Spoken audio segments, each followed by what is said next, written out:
In a land where the mud-laden swamps conceal dangers at every turn, a tiny lion cub, a fragile life amidst harsh wilderness, finds itself trapped on a small patch of land.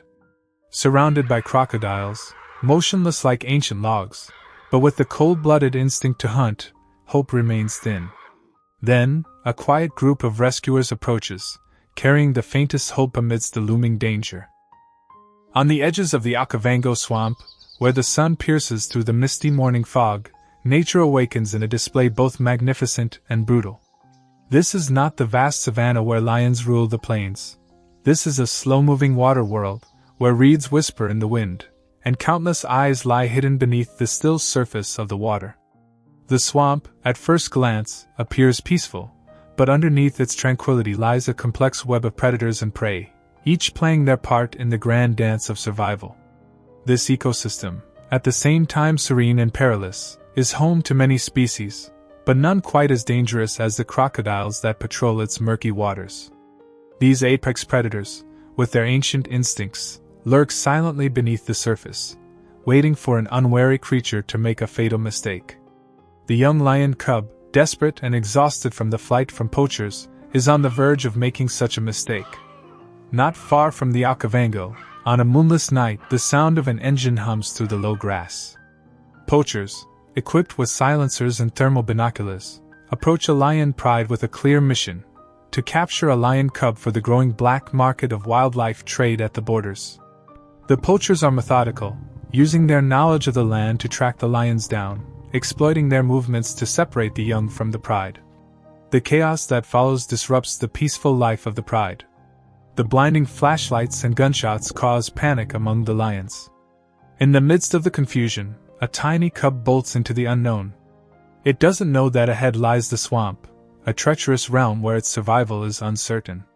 By the time dawn breaks, the poachers are gone. The pride is scattered. Only one small life remains stranded in the muck, surrounded by the dangers of the swamp. The lion cub is alone, trapped between its past and its uncertain future. The cub stands alone, surrounded. Its small form is lost amid the towering reeds and the dark, foreboding water. It roars, not the mighty growl of a king, but a faint, desperate cry for help. The crocodiles remain motionless, but their eyes gleam from below the surface, watching every movement the cub makes. It is a deadly game of patience, a silent standoff between the hungry predators and the frightened prey. The midday sun casts its relentless heat on the cub, and the land around it grows even more hostile. The mud beneath its paws begins to harden, making every step more difficult. It struggles to move, its legs trembling from exhaustion and dehydration. The thirst in its throat is unbearable, but there is no water to drink, only the dark, menacing swamp around it. Every time the cub shifts, the crocodiles seem to inch closer, their jagged teeth waiting for a mistake.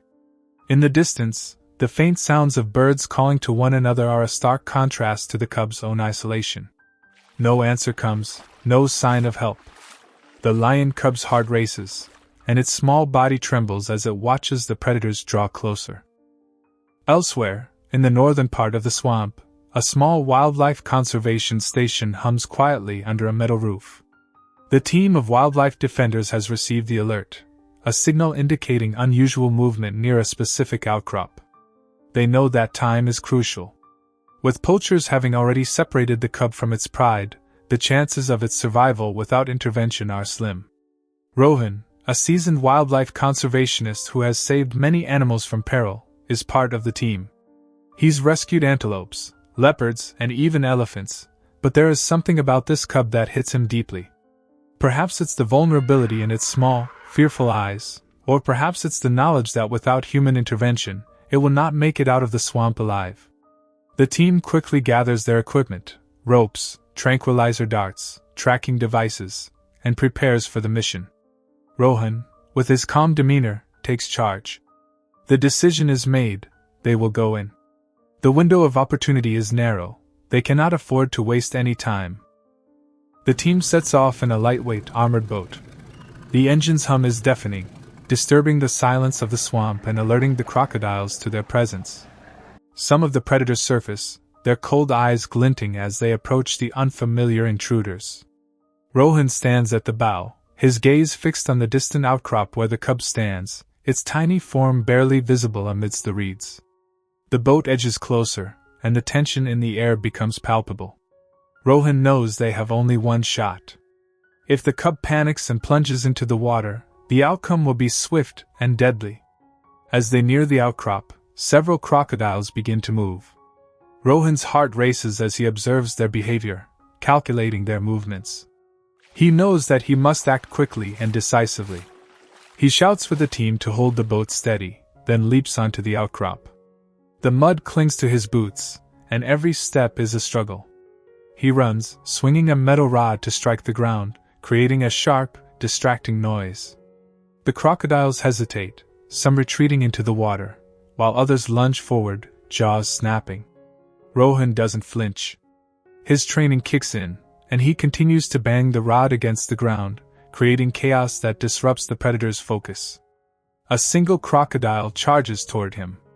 Rohan leaps back, using the rod to block its advance. He is quick, but the danger is real. His heartbeat thunders in his ears as the predator lunges again. With a final, desperate swing, Rohan drives the crocodile back, his movements precise and deliberate. The team, in the boat, shines a spotlight directly into the crocodile's eyes, blinding it. A flare is shot into the air, its bright light momentarily disorienting the predators. The crocodiles retreat into the deeper waters, and Rohan's moment has arrived. Back at the temporary care facility, the cub is carefully placed on a bed of straw. It's exhausted, frightened, and weak, but it's alive. The veterinarian administers fluids and checks its vitals. The tranquilizer has done its job, and the cub sleeps soundly, oblivious to the danger it's escaped. As it begins to wake, the cub growls softly. It's confused and disoriented, but it senses the safety around it. The smell of food fills the air, and the warmth of the room contrasts sharply with the cold of the swamp. Slowly, the cub begins to trust again, licking its wounds and nibbling on soft meat. The team gives it a name, Tao, which means lion in Swana. This new chapter in Tao's life is just beginning, and while it is still haunted by memories of its ordeal, it has begun to heal. Meanwhile, the investigation into the poachers continues. Tire tracks and bullet casings are found near the swamp, and the conservation team collaborates with local authorities. They analyze the data from trap cameras and soon discover images of two men with guns, driving an old pickup truck. The poachers' activities are tracked, and with the help of local law enforcement, they are able to locate and arrest one of the culprits. The poacher reveals critical information, leading to the dismantling of a large wildlife trafficking network. Several other endangered species are rescued as a result, and the ring is broken. Tao's rescue is not just the saving of one life, it is a small but significant victory in the battle against wildlife trafficking. Days later, Tao is fitted with a tracking collar and released into the wild near where its pride once roamed. As the small truck drives into the sunset, Rohan watches as Tao steps out onto the familiar land. The wind carries the scent of the savannah, the smells of home. In the distance, a deep, rumbling roar echoes through the air. The lioness has returned, drawn by the scent of her cub. The reunion is silent but powerful, just a glance and a soft nudge from the lioness as she licks the cub's fur, welcoming it back to the pride. In the natural world, life and death often hang in the balance of a single moment. But sometimes, in the chaos of survival, humans have the ability to step in and make a difference. The rescue of Tao is a testament to the power of compassion and intervention, a reminder that the fight for wildlife is far from over. If you feel the weight of Tao's journey, don't look away. Learn more about wildlife conservation, volunteer, or simply share this story. Every action, no matter how small, can make a difference in the lives of these magnificent creatures.